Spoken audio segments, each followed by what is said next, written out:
ఏపీలో కూటమి ప్రభుత్వం అధికారంలోకి వచ్చి ఏడాది పూర్తయినా లుకలుకలు ఇంకా బయటపడుతూనే ఉన్నాయి.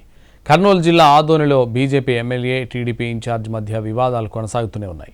రెండు పార్టీల వర్గీయులు బాహాబాహికి దిగుతున్నారు. ఇంతకీ ఆదోనిలో కూటమి panchayat తెగేదెప్పుడు?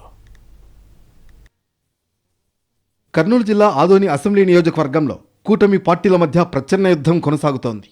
Adoni BJP MLA Parthasarathi, TDP incharge మాజీ ఎమ్మెల్యే మీనాక్షి నాయుడు పరస్పరం విమర్శలు చేసుకుంటున్నారు. వారి వర్గీయులు సైతం రోడ్డెక్కి ఆందోళనలు చేస్తున్నారు. అయితే జిల్లా ఇన్ఛార్జ్ మంత్రి నిమ్మల రామానాయుడు జోక్యం చేసుకుని పదవుల పంపకాలపై రాజీ కుదిర్చారు. ఆ తర్వాత ఇద్దరూ బహిరంగంగా విమర్శలు, ఆరోపణలు చేసుకోవడం మానుకున్నారు. వారి వర్గీయులు మాత్రం ఇంకా బాహాబాహీలకు దిగడం ఆపలేదు. చిన్న పోస్టులు, మధ్యాహ్న భోజనం పథకం ఏజెన్సీ కోసం కొట్టుకుంటున్నారు. సౌత్ ఇండియా షాపింగ్ మాల్ లో శ్రావణ మాసం భారీ డిస్కౌంట్స్ తో సరికొత్తగా blockbuster number 1 kilo sale. Shravana మాసం వరలక్ష్మి వ్రతానికి మరియు పెళ్లిళ్లకు కావాల్సిన అన్ని రకాల వస్త్రాలు, కంచి పట్టు చీరలపై కేజీ కొనండి, కేజీ ఉచితంగా పొందండి. South India shopping mall. Adoni కూటమి పార్టీల నేతల మధ్య సమన్వయం సాధ్యం కావడం లేదు. బీజేపీ ఎమ్మెల్యే పార్థసారథి కూడా వేదికలపై పరోక్షంగా తన అక్కసుని వెళ్లగక్కుతున్నారు. పదవులు రాకపోయినా, అవమానం చేసినా పార్టీ కోసం సర్దుకుపోతున్నామని అర్థం వచ్చేలా మాట్లాడారు ఎమ్మెల్యే పార్థసారథి. బీజేపీ రాష్ట్ర అధ్యక్షుడు మాధవ్ వచ్చిన సందర్భంగా ఏర్పాటు చేసిన సభలో తన బాధనంతా వెళ్లగక్కారు.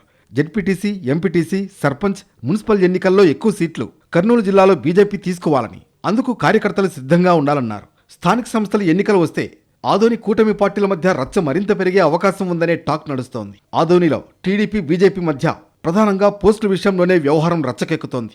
ఆదోని మండలం సంతెకుల్లూరులో బుక్ కీపర్ విషయంలో వివాదం వీధికెక్కి కొట్టుకునే వరకు వచ్చింది.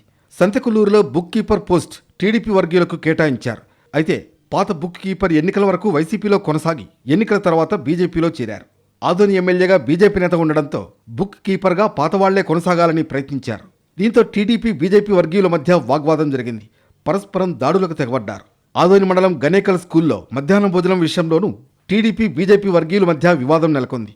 దీంతో మధ్యాహ్న భోజనం చేయకుండా నిలిపివేశారు. కొన్ని గంటల తర్వాత అధికారుల జోక్యంతో టీడీపీ వర్గీయులకు మధ్యాహ్న భోజనం ఏజెన్సీ ఖరారు చేశారు. ఆదోనిలో కూటమి పార్టీల మధ్య సమన్వయం లేకుంటే ఇప్పటికిప్పుడు ఆయా పార్టీలకు కలిగే నష్టం లేదు.